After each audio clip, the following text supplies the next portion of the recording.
Good morning everyone. By the time I'm making this video, it is good morning here. So I will say good morning and welcome to this tutorial.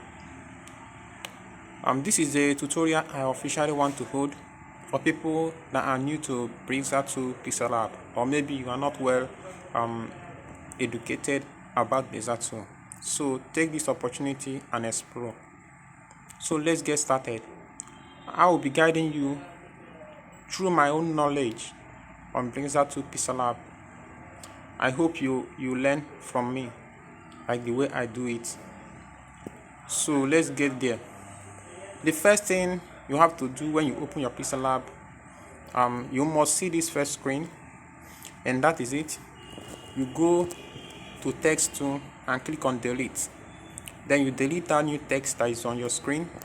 Then the next thing you need to do is to go here, click from gallery, then select the image, maybe the sketch you have already drawn that you want to use to make your own design. So this is the sketch I make. You click selected. I will share this one to our group chat in case you want to use it, or you want to create your own sketch and use it for your own design. So after you expand it like this, the next thing you need to do is to go here,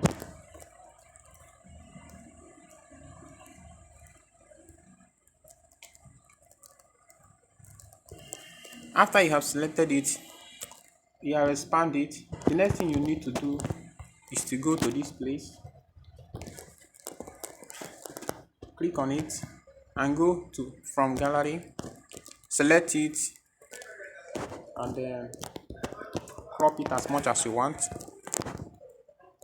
That is what you have done.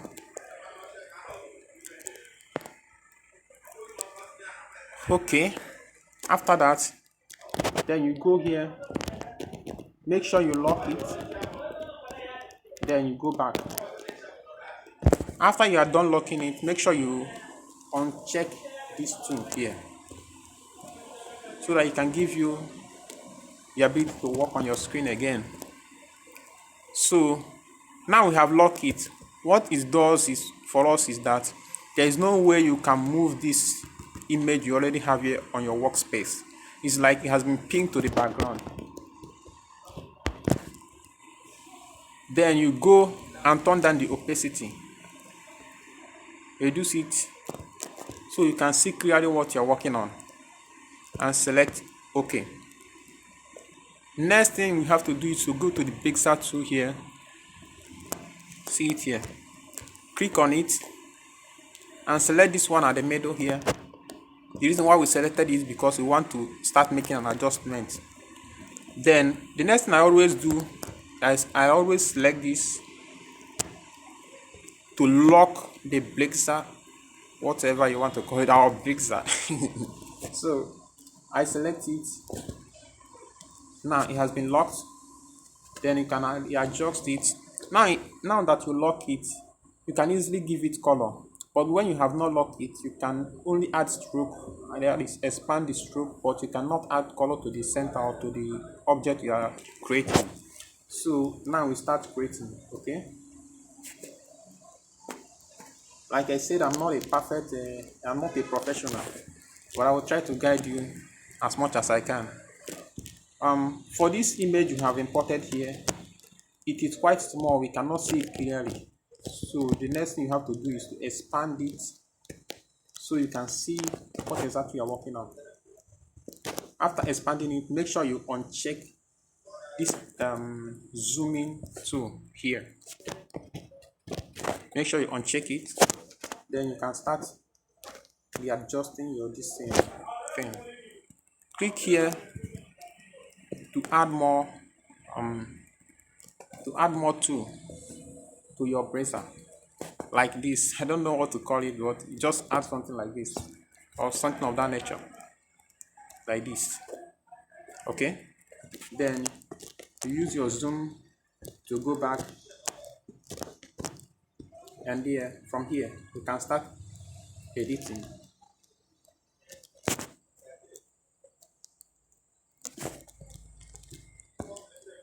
Just follow up what I'm doing.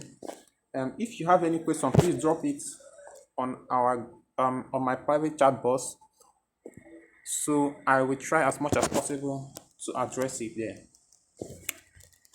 So from here we move.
And now we got here.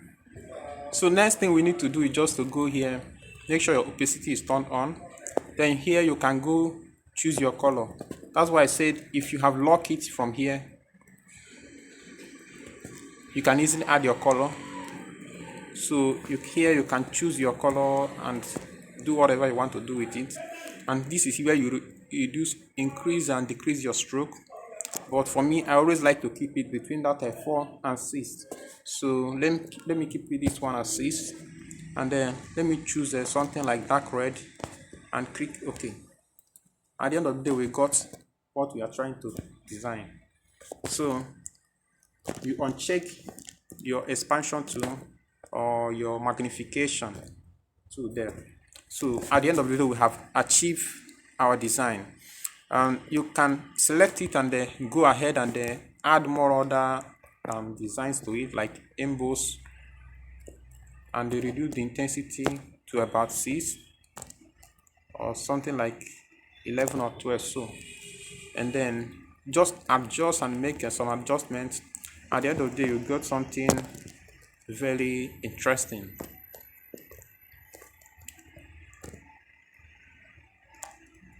Okay.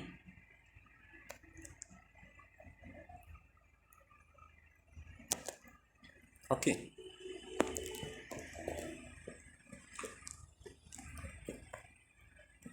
I think we have achieved something today. I won't like to be wasting much time talking about this. It is something that the more you practice, the more you know. Hopefully by tomorrow, we'll be seeing more other things that we have to learn from this Beizer tool. Thank you for being part of the community, and thank you for following us up in this tutorial. Please do subscribe to our YouTube channel. These tutorial videos I'm holding now, I will try as much as possible to post the edited and more simplified one on our YouTube channel. That is after this tutorial. Please do well to subscribe, like and comment, and thank you for your time. Thank you for being part of this community once again, and thank you, and that's all. Bye bye.